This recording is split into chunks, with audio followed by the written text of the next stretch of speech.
Hi, very glad to see you on the channel. Before you start listening to the story, write in the comments whether you like the voice on the video.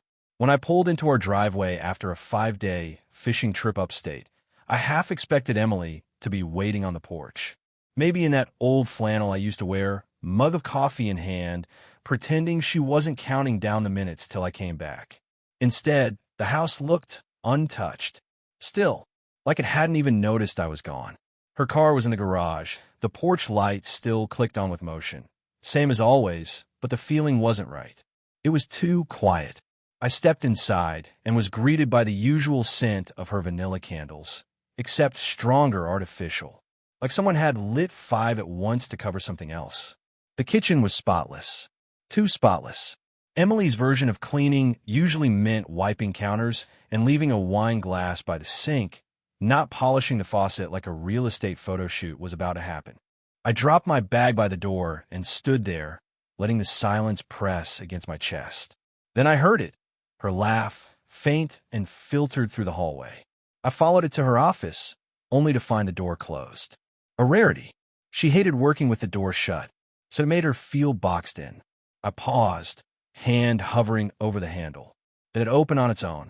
"Hey," she said, startled but smiling. "You're back early." "It's Sunday," I said, confused. "Oh, right." She looked down at her phone, then tucked it into her pocket. I guess I lost track. I didn't ask who she was talking to. Something in her tone warned me not to. That night, over dinner, she brought it up like it was a new recipe she wanted to try. No hesitation, no build-up. "Let's open our marriage," she said. I've been feeling stuck. I didn't move, didn't blink. Just sat there, fork halfway to my mouth. "Stuck. Not because of you," she added quickly. "I love you. I just think maybe we could explore a little. You know, loosen the seams. See what's out there." I stared at her. The same woman who once cried over a sitcom finale now spoke about opening our marriage like it was a new gym membership. I didn't know whether to laugh or throw my plate. Instead, I nodded slowly. "If that's what you want." She seemed surprised, maybe even disappointed, like she expected resistance, maybe even a fight to reassure her she still mattered. But I gave her silence, the kind that made her pause mid-bite and ask if I was okay. That week, things changed. Subtly, she started wearing makeup again on weekdays. Her texts became brief, cryptic. Work appointments bled into evenings. She came home late and never quite looked me in the eye. But every time I asked how things were going, she smiled and said, "Busy day, just showing houses." Then came Friday night. Emily had a work party, casual, outdoor thing. Her coworkers were all smiles, drinking, laughing too hard at each other's jokes. I stayed near the grill, a bottle in hand, watching. And that's when it slipped out. One of her colleagues, Tim, a little too drunk, a little too loud, leaned over and grinned. "But you didn't know your wife sells more than houses, huh?" I stared at him. "What?" He laughed. "Kidding, mun. She just been on fire lately. Top of the board. House after house." I forced a smile, but my stomach was already turning. Later, when Emily came over and wrapped an arm around my waist, it felt rehearsed, like she was doing it for show. On the ride home, she played music louder than usual. When I asked her what Tim meant, she shrugged. "He's always joking. Don't take him seriously." But she said it too quickly, too prepared. Something had shifted. I could feel it in the way she laughed too loud, and how she turned her phone over when she wasn't using it, in the sudden bursts of energy after years of dragging herself to showings. The next morning, I walked past her open laptop on the counter. An email sat half-written, addressed to someone named Chad. The name sounded familiar. I'd heard it before. "College friend," she once said. Nothing serious. The subject line read, "About Tuesday, yes, the house is still empty." And then she hit the backspace. I didn't ask. I didn't confront her. But something inside me had already shifted. She thought I was nodding along. I'd accepted it. But I wasn't. I was watching. The following Monday, I went back to work like nothing had changed. Like my wife hadn't casually gutted the meaning of commitment over grilled chicken and mashed potatoes. Like I wasn't already playing every moment of the past 6 months on a loop in my head, trying to find the exact spot where it started to unravel. I run inventory at a local warehouse. Not glamorous, but clean, organized, and predictable. Everything Emily used to say she liked about me. That evening, when I pulled into the driveway, her car wasn't there. I didn't think much of it. She often stayed late showing houses. Her clients had odd hours, nurses, second shifters, young couples trying to house hunt between everything else in life. I walked inside, put my lunch container in the sink, and noticed her keys on the kitchen island. That was strange. She always took her keys when she left, always. Even if she was just walking the dog. I called out, "Emily." No answer. Upstairs was quiet. I opened the bedroom door. Neat. Unusually neat. Her phone buzzed on the nightstand. Unlocked, screen lighting up. A message preview flashed. Chad. Can't stop thinking about earlier. My stomach dropped. I knew that name. Chad. Old college friend. She used to mention him in stories. Always in passing. Always harmless. At least it used to sound that way. I didn't pick up the phone. I didn't scroll. But I didn't need to. That one line said more than any confrontation ever could. I backed out of the room like it was on fire. An hour later, Emily came through the door humming, a plastic bag in hand and a bright energy she hadn't worn around me in months. "Hey, you're home early," she said, setting the bag down. "It's 6, I said. "Oh," she blinked. Guess I lost track. "Where were you?" I asked, casual like I was asking about the weather. "Showing the Chandler house. Remember that 2-story with the wraparound porch?" I nodded slowly. "Thought you said they passed on that one." "They changed their mind." She smiled too fast. I looked at the bag. "What's that?"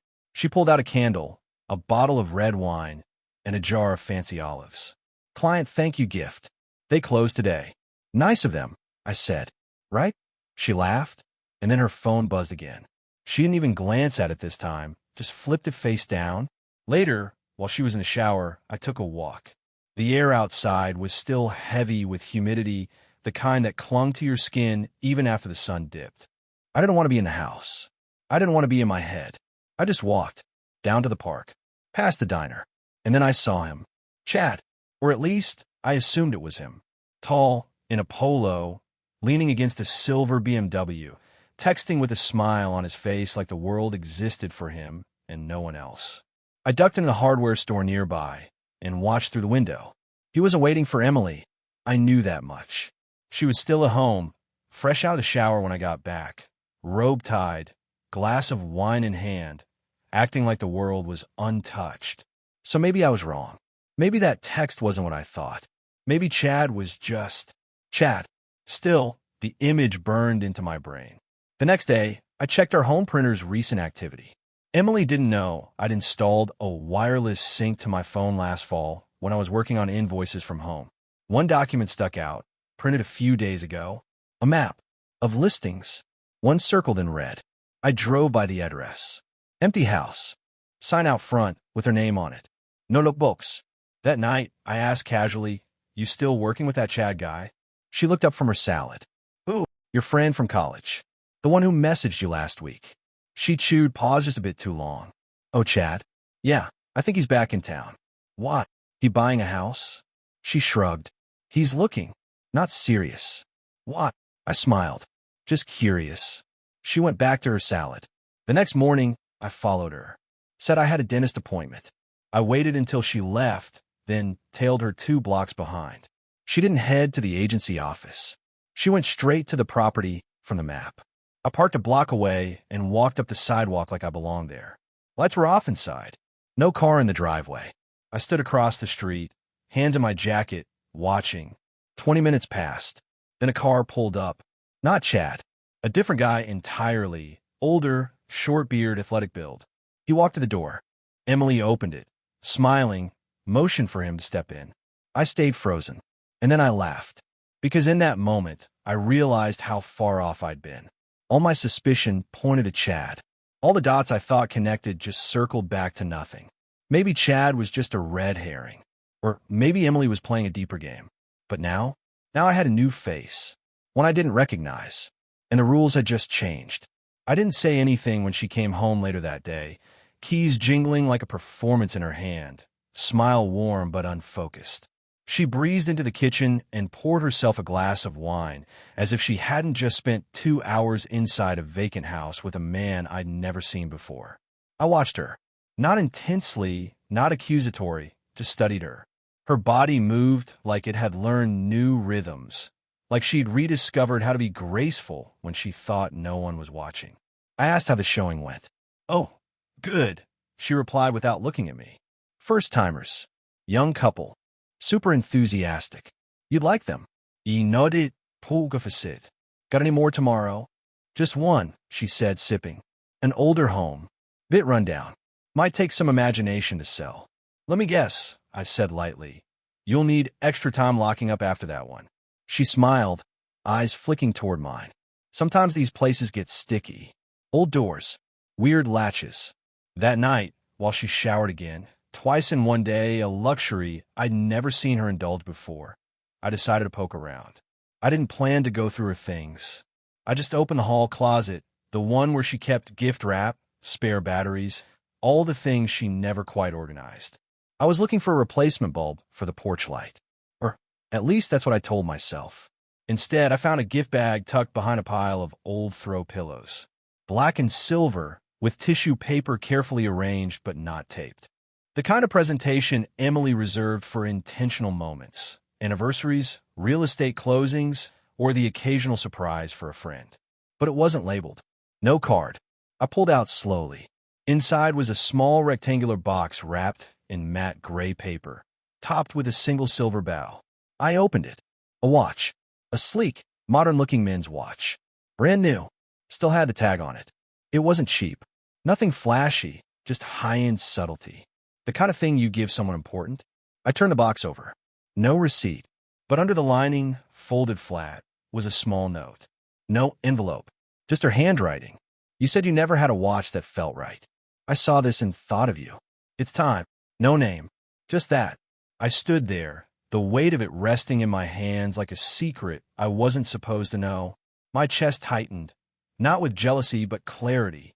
She hadn't just broken a vow. She'd crafted an entire second life, one gift wrapped and waiting behind throw pillows. I put the note back, but not the watch. I brought it down to the garage, pulled open my old toolbox, and took out a flathead screwdriver.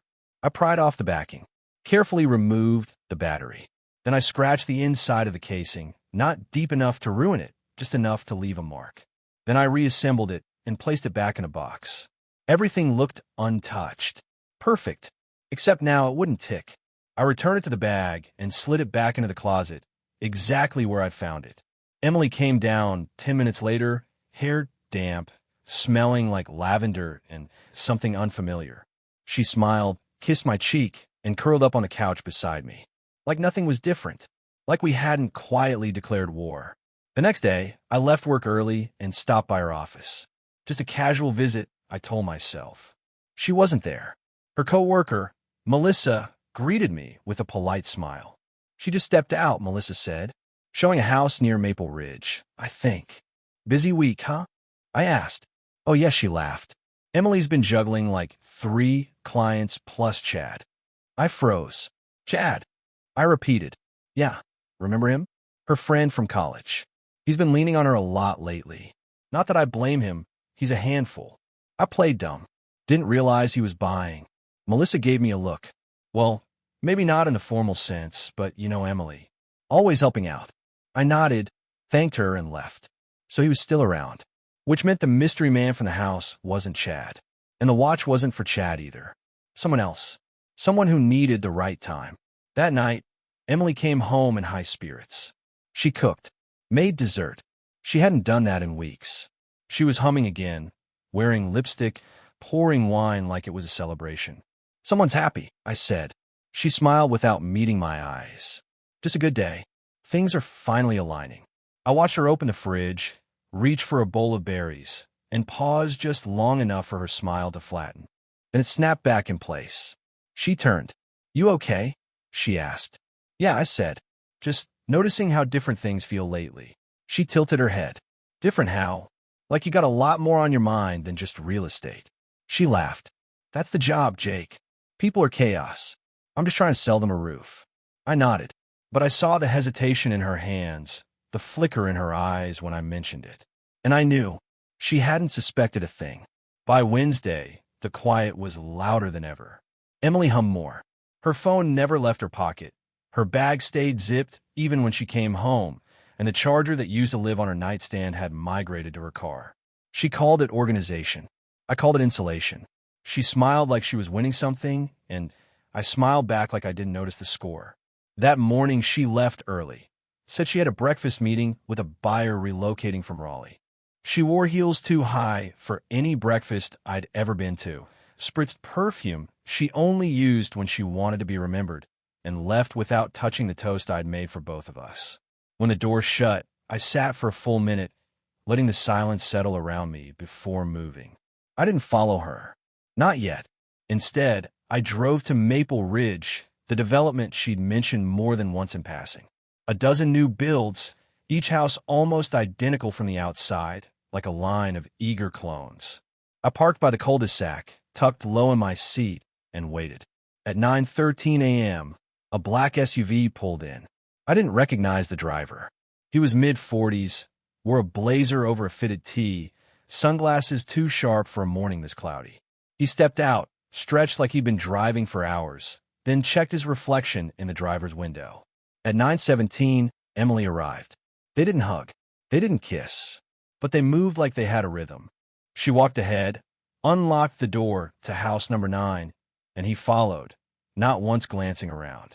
The door shut behind them. I gave it 20 minutes. Long enough to make up 100 scenarios. Long enough to convince myself I was being paranoid. Then I got out and walked to the front of the house. There was no sign, no for sale steak, no flyers in a box. But I heard laughter inside. Low, comfortable, not sales laughter. Real. I stepped up to the door and placed my ear gently against the wood. Nothing. Then, muffled footsteps, followed by Emily's voice. Not here, okay? You said next time, someplace neutral. I couldn't make out the reply. Just the cadence. A man's voice. Calm, firm. You know this place isn't clean, she added. That word. Clean. It hit me wrong. I stepped back quickly before I did something stupid like knock. Instead, I walked back to my truck and waited. At 10:02, they came out. Emily's hair was slightly tousled. The man adjusted his collar. She waved once, said something I couldn't hear, then got in her car. They drove off in different directions. I followed her. She went to a coffee shop on the east side of town. Parked. Sat inside for exactly 15 minutes. I watched from across the street as she smiled through the window at the barista. Then she left with a coffee she barely sipped. When she got home that night, she acted tired. Kicked off her shoes. Asked if I'd mind reheating leftovers. Long day, I asked, handing her plate. She nodded, leaned against the counter. Buyers with too many questions. Sellers with too much optimism. I watched her carefully. Where'd you end up after the morning meeting? She froze just slightly. Maple Ridge. Same spot. With the Raleigh guy? She nodded. You want to see it again Friday. I narrowed my eyes. In a coffee shop? Now she turned. What? You stopped at Brew Ground. Her face didn't flinch, but her body did. Yeah, I needed a break. I leaned against the fridge. I didn't know your meetings were so exhausting they required caffeine therapy. Her voice stiffened. Jake, what are you doing? Try to understand, I said. You're moving differently. I told you I'm busy. Things are heating up. Is that all that's heating up? She slammed her plate down on the counter harder than she meant to. I'm not doing this, she said. Not after we agreed to explore. I stepped forward. Explore doesn't mean lie. I'm not lying. Then who's the guy? She stared at me, mouth slightly open. I saw you today, I said. At Maple Ridge. Her eyes narrowed. Were you following me? I was confirming what I already knew. She laughed, but it was hollow. Then you're not confirming anything. That man's married. He's not even remotely. She stopped. That was it. Her voice cracked just enough. She wasn't expecting to defend the man. She thought I guessed someone else. Wait, I said. He's not the guy, is he? She didn't answer. So who is? She turned away. I'm not doing this. Because I'm asking the wrong name, or because I'm right about everything else? She shook her head, more exhausted than defiant. Jake, you're inventing shadows in a room that's already dark. Histoire de here, Joe Clinchel. Then turn on the light. She walked out of the kitchen without another word. And that's when I knew I'd accused the wrong man, which meant the right one was still out there. and she was still protecting him. The next few days passed in fragments. Emily didn't bring up the man at Maple Ridge again, and I didn't press her, at least not directly. I needed space to think, to watch. I stopped looking for an outright confession. She wasn't going to give me one. Not willingly. But she would slip. People always did. Sunday morning, while she was out for a showing marathon, I went through the spare drawer in her office, the one she never touched unless it was tax season. Beneath a stack of old inspection reports and unused thank you cards, I found a manila envelope labeled Personal Closed Listings. Inside, most were standard docs. Sale agreements, disclosures, closing sheets. But near the back was a folded floor plan with her handwritten notes. Key by back door, circled. Good light and master, perfect for morning showings. But what caught me wasn't the notes. It was the date.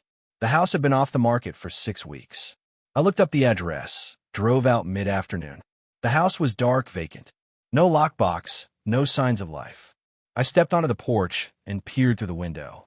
Nothing but silence and dust. I was about to leave when I noticed something taped to the inside of the window, a business card. Emily's. Fresh. No weathering, no fading. Recently placed. I took a photo and left. That evening, I asked her how the showings had gone. Busy. Market's insane. Any bites? She shook her head. People hesitate when they see outdated kitchens. I nodded, watching her from across the living room. You stopped by that old place off Cedar Street recently? She paused. Cedar? Yeah, the one with the bay window and the side gate. Oh, that. No, that one sold months ago. What? Just passed it today. Saw your card in the window. She blinked just once. Maybe someone put it there after I left it. You usually leave cards in sold homes? Not usually, she said carefully. Maybe I forgot to take it down. I said nothing. Just let the quiet hang there. The next day, I installed a camera app on my phone that mirrored the webcam from her work laptop. A trick from my cousin who dabbled in IT. Harmless, really, until it wasn't. By Tuesday afternoon, a ping alerted me to motion. I checked the feed. She was on a call with someone. I couldn't hear audio, but I didn't need to. Her eyes were soft, smiling. Not professionally, personally. She tilted the screen once, revealing the inside of a dimly lit room, with floors, high windows. Not her office, not our home. She ended the call, leaned back, closed the laptop, and smiled. I stared at the screen long after it went black. She'd given me a new reason. I wasn't chasing ghosts anymore. Now, I had coordinates. By Thursday, I was done speculating. The man on her laptop screen wasn't a client. He wasn't from Maple Ridge. He wasn't a ghost from her past, either. Whoever he was, he had her attention in a way I hadn't seen in over a year, and she was saving the best version of herself for him. I spent the day pretending everything was normal. I went to work, joked with my supervisor, ate lunch with the guys in the break room like my marriage wasn't a burning wreck hidden under fresh paint. But my mind was already off the edge. I couldn't stop thinking about that dim-lit room, about her expression, the warmth in her smile that didn't belong to me anymore. That night, Emily said she had to work late. Another last-minute walkthrough, she claimed, for a finicky buyer. I didn't flinch. I even walked her to the door and kissed her cheek. Her eyes searched mine like she thought I'd say something, call her out, demand an explanation. But I didn't. I just watched her leave. 20 minutes later, I followed. She didn't head to the office. She didn't head toward any of the current listings. She drove across town to the edge of a quiet residential area, one of those in-between neighborhoods with fixer-uppers and half-renovated homes. She parked in front of a white, single-story house with no blinds on the windows and a porch light that flickered faintly. I pulled up 3 houses down and waited. She didn't knock. She used a key. She was inside for nearly 2 hours. I didn't get out. I didn't charge in or break the door down or call her phone to confront her. I just sat there in my truck, gripping the steering wheel tight enough that my knuckles went pale, watching the porch light flicker like a heartbeat. When she finally came out, it was just after 10. She looked different, lighter, like she'd been somewhere she didn't have to explain herself. She paused on the porch, looked out into the night, like she half expected someone to be watching. Then she walked to her car and drove off. I waited 5 minutes. Then I got out. The house was dark now, quiet. I walked to the porch, pressed my hand against the doorframe. A faint warmth still lingered there, as if her presence hadn't fully left. I didn't try to get inside. I didn't need to. I had everything I needed. When I got home, she was already in bed. Lights off. Her back to the door. I sat in the dark living room for an hour before I moved. Tomorrow, I decided. Tomorrow I catch them. And I make her feel what it's like to live under a roof where every lie echoes back tenfold. Friday came with overcast skies and a stillness that felt rehearsed. Emily left early, said she needed to prep a property before her client showed up. She didn't mention which one. I didn't ask. She kissed me goodbye without meeting my eyes and backed out of the driveway like she couldn't get away fast enough. As soon as she turned the corner, I grabbed my jacket and keys and followed, careful to stay 2 cars back through every turn. She didn't drive toward the office. She didn't head to any of the listings her agency had posted online that week. She went right back to the house from the night before, the single-story place with the porch light that flickered like a bad conscience. I parked a block away, angled on a side street where I could still see the driveway. She knocked this time. He answered. There was no hug, no kiss, no drama, just something worse, ease. Familiarity, like this wasn't new, like it had been happening long enough that it no longer required the thrill of sneaking. She stepped inside. He closed the door, and I waited. It took an hour and 17 minutes. Then I moved. I walked up the sidewalk calmly, like I belonged in this moment. Past the hedges, onto the porch, hand out like I was about to knock, but I didn't. I reached for the window, just enough gap between the curtains to see inside. They were in the kitchen, close, laughing about something I couldn't hear. Her hand touched his chest as she leaned forward. He said something, and she threw her head back, laughing like he'd just delivered the best line of her life. Then she reached in her purse and handed him something small, wrapped in tissue paper. He unwrapped it slowly, turned it in his hands. The watch, the one I had tampered with. He held it up, confused, said something. Her smile faltered. She replied, too fast. He nodded, half believing, then placed it on the counter. I stepped back. I didn't storm in. I didn't rage or shout or expose myself, because now I had more than suspicion. I had fact, real, tangible betrayal, quiet, rehearsed, and well-fed. But I wasn't here to end it. Not yet. I walked back to my truck and drove home, every turn smooth, every breath measured. When she returned later that day, she kissed me on the forehead and said, "Sorry I'm late." Client asked a million questions. I looked up from the paper. "All good. You sell the house." "Not yet," she said, smiling. "But we're close." She had no idea how close I was. No clue I'd been 3 feet from her lies. Because I was done playing blind. Now I was building my answer, one brick at a time. I spent the weekend making plans. Not the kind that involved lawyers or confrontations. Those would come later, if at all. No, I wanted something quieter. Something she wouldn't see coming until it was already done. The idea came to me while driving past the juice bar where Kylie worked. I'd stopped in once or twice after the gym. She always greeted me like I mattered.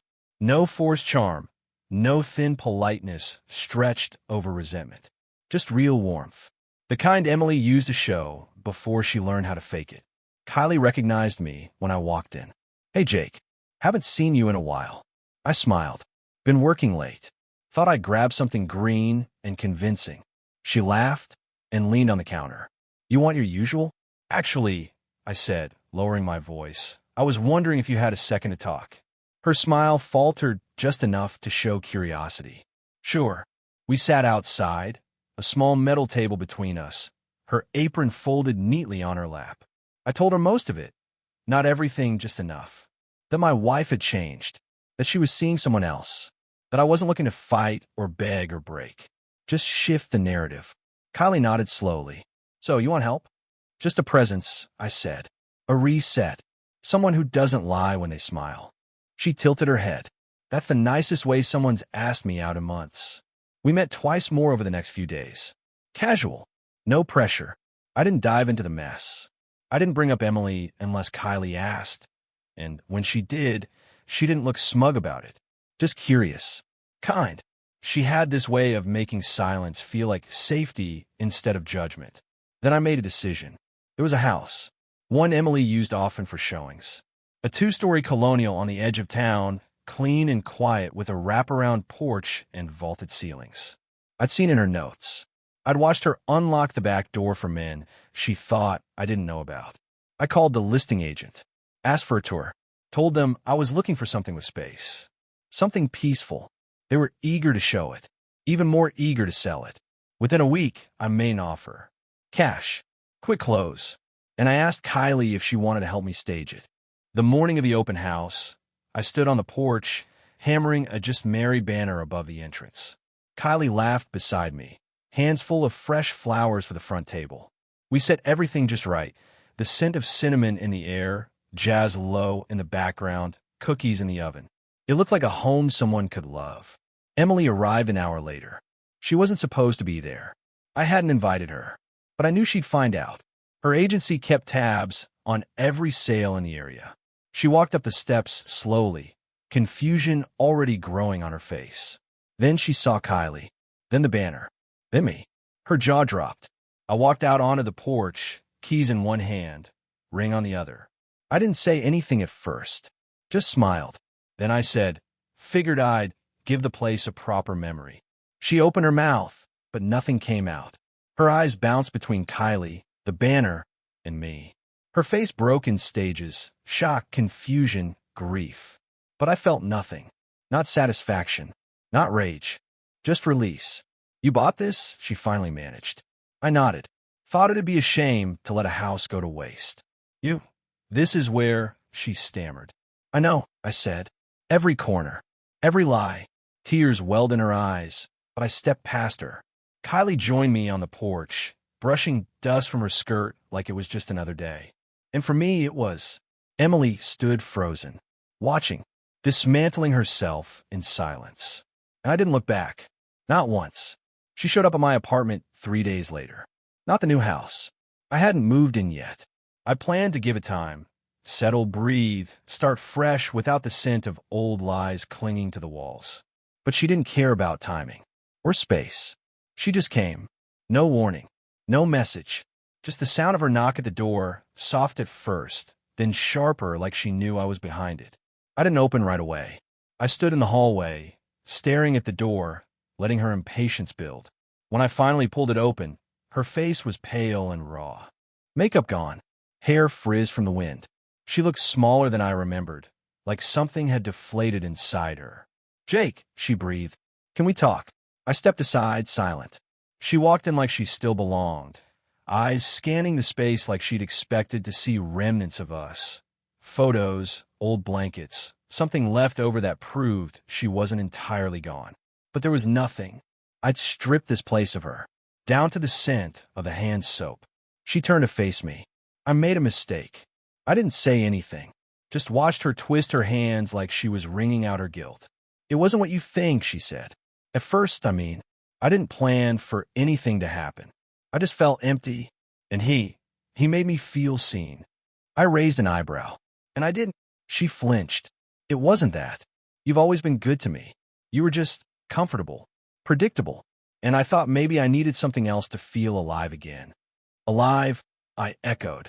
So lying to me made you feel alive? Her voice cracked. I didn't mean to lie. I didn't know how to say it without breaking everything. You broke it anyway, I said. She stepped closer, eyes desperate. But I'm here now. I ended it. I told him it was over. I want us back. I shook my head, calm. We don't exist anymore, Emily. You ended us when you started playing house in a place you swore was just business. I was scared, she whispered, of how distant we'd become, of how routine we got. I thought, maybe if I opened the door a little, you'd notice. That maybe we'd wake up again. You could have just said that, I said. Instead, you handed me a rope and waited to see if I'd hang myself or pull you back. She broke down then, sobs shaking her shoulders as she sank into the edge of the couch. I'm sorry, she said over and over like it would stitch the cracks closed. But I didn't feel pity. I didn't feel anything. I let her cry. When she finally looked up, eyes red and swollen, she whispered, Can we start over? I walked to the door and opened it wide. No, her breath caught. You don't even want to try? I did try, I said. Every day. I worked. I waited. I trusted. I built a life around you. and you handed it to a stranger because I wasn't exciting enough anymore. I panicked, she said. It wasn't love. It was loneliness. And it's gone now. I'm ready to come home. There is no home, I replied. There's just you, and whatever pieces of yourself you haven't already handed out. Tears streaked down her cheeks as she stood, swaying slightly like the weight of my words had knocked her off balance. You're really not going to forgive me, she said. After everything? I looked her straight in the eye. You're only here because someone else didn't want to keep you. That hit her like a slap. Her lips parted, but nothing came. No denial. No defense. Just silence. I don't hate you, Emily, I added, but I don't respect you anymore. And without that, there's nothing worth saving. She nodded slowly, as if every word needed to settle in one at a time. Then she walked to the door, past me, eyes glassy and far away. At the threshold, she paused. You'll regret this. No, I said. You will. And I shut the door. Quietly. Permanently. Thank you for listening to the end. I hope you enjoyed it very much. Don't forget to give a like, and tell us in the comments what you would do in such a situation.